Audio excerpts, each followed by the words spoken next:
The rain had been relentless that night, falling in heavy sheets that blurred the city lights and turned every street into a shimmering, uncertain reflection of itself. Inside a modest single-story home on the edge of town, Ethan Rowe stood by the window staring out at the storm.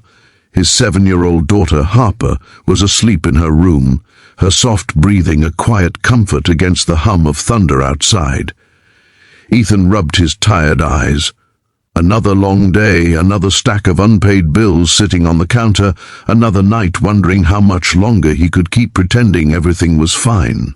He was a mechanic by trade, a father by heart, and a man who hadn't slept properly in months. Ever since his wife passed away from a sudden illness 2 years ago, Ethan had been fighting a silent war against exhaustion and loneliness. Every day felt like a battle, against time, against money, against the ache in his chest that never fully went away. But that night, fate decided to send something, or rather someone, to his door. It was close to midnight when the knocking started. At first it was faint, almost hesitant. Then it grew more desperate. Ethan hesitated, his mind racing. Few people ever visited him, and none this late. He opened the door slightly, cautious but curious, and that's when he saw her, a woman, soaked to the bone, shivering, her hair clinging to her face. She looked like she had been walking for miles in the rain. Her voice trembled as she spoke. "I'm sorry to bother you. My car broke down a few miles back, and I've been walking since. I didn't know where else to go.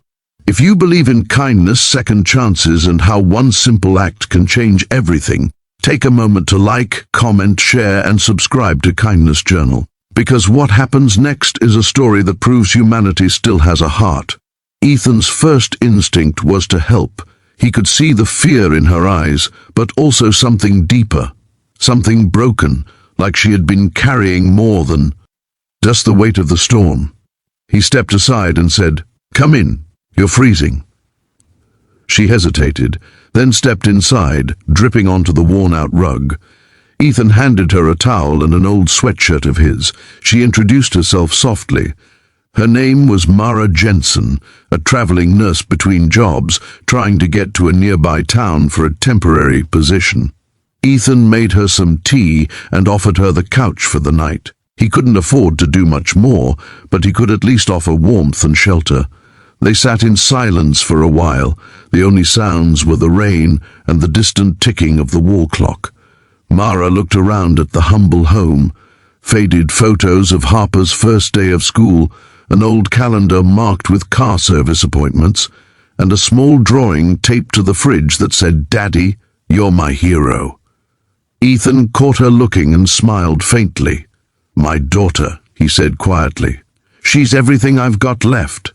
Mara nodded, something unreadable flickering in her eyes. "You're doing a good job," she said. "You might not see it, but this place, it feels like love." Ethan didn't know how to respond to that. He wasn't used to compliments. He was used to fighting, surviving, scraping by. That night, after she fell asleep on the couch, he stood there for a moment, just watching her, wondering who she really was, and why something about her presence made the house feel a little less lonely. When morning came, the storm had passed. Sunlight filtered through the thin curtains, painting the room gold. Harper woke first, peeking curiously at the stranger on the couch. "Daddy," she whispered. "Who's that lady?" Ethan smiled gently. "Just someone who needed a little help." He made breakfast, simple scrambled eggs and toast. When Mara woke, she seemed embarrassed, apologizing for the trouble. She offered to pay for the night, but Ethan waved her off. "Don't worry about it, just glad you made it safe." As they talked, Mara asked about his life. Ethan opened up in ways he hadn't in a long time, telling her about losing his wife, about struggling to keep the auto shop afloat, about trying to be both father and mother to Harper. Mara listened without pity, only quiet understanding. Then, as she stood up to leave, she hesitated by the door. "Ethan," she said softly, "you have no idea how much your kindness means. But please, can I make one phone call before I go?" He nodded, thinking nothing of it. She stepped outside, her voice low as she spoke on the phone. Ethan didn't catch much, just fragments, like, yes, I found him, and he doesn't even know. He frowned, confused, but before he could ask, she thanked him one last time and walked away, disappearing down the sunlit street. The next few days passed quietly. Ethan went back to work, fixed engines, cleaned the shop, helped Harper with homework. Life went on, as it always did. But something strange began to happen. On Thursday morning, he got a call from an unfamiliar number. The voice on the other end was cheerful and professional. "Mr. Rowe, this is Samantha from Greenline Automotive. We recently reviewed your application for our partner program. We'd like to discuss bringing your shop into our network with a full sponsorship." Ethan blinked. "What? I never applied for anything like that." Samantha laughed softly. "Well, someone certainly did. Amara Jensen submitted a detailed recommendation on your behalf. Said you were one of the most honest, hard-working small shop owners she'd ever met." Ethan's knees nearly gave out. He gripped the counter for balance, his heart pounding. She did what? Within a week, his tiny, struggling garage became part of a regional partnership program that provided funding, tools, and new clients. For the first time in years, Ethan could breathe. His debts began to shrink. He hired 2 helpers. Harper got the piano lessons she'd always wanted, and every morning when he opened the shop door, he thought about the stranger who had walked into his. Life in the middle of a storm, and somehow changed everything. But that wasn't the end. A few months later, as summer rolled in, Ethan received a letter, no return address, just his name written in neat handwriting. Inside was a note and a photo. The note read, "Ethan, sometimes the universe brings 2 broken paths together for a reason. When I lost my job and everything I thought I was, I felt invisible. That night, you reminded me that kindness still exists. You didn't just give me a couch, you gave me hope. So I made a call to someone who owed me a favor, and I asked them to see what I saw in you. I hope life gives back to you what you gave so freely, compassion." Mara Ethan stared at the photo attached. It was of her, smiling, standing beside a small clinic with a grand opening banner. She had found her place again, too. That evening, he sat on the porch with Harper as the sun dipped below the horizon. She leaned her head on his shoulder and asked, "Daddy, do you think we'll ever see that nice lady again?" He smiled softly. "Maybe.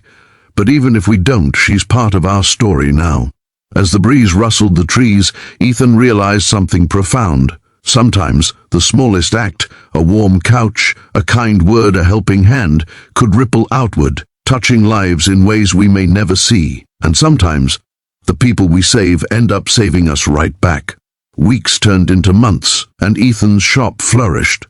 He kept Mara's letter framed above his desk, a daily reminder of how quickly life can turn around when kindness meets courage. He began offering free repairs for single parents struggling to get by, remembering the nights he couldn't afford gas, the times he had to choose between food and bills. Soon, people began to call his place the Heart Garage. And though Ethan never saw Mara again, her spirit lived in every act of generosity that passed through those walls. If this story touched your heart, please take a moment to like, share, and subscribe to Kindness Journal. Every act of kindness, no matter how small, can change someone's entire world. And before you go, here's a special request. Comment "Kindness lives here" if you believe that love, empathy, and compassion still have the power to heal lives.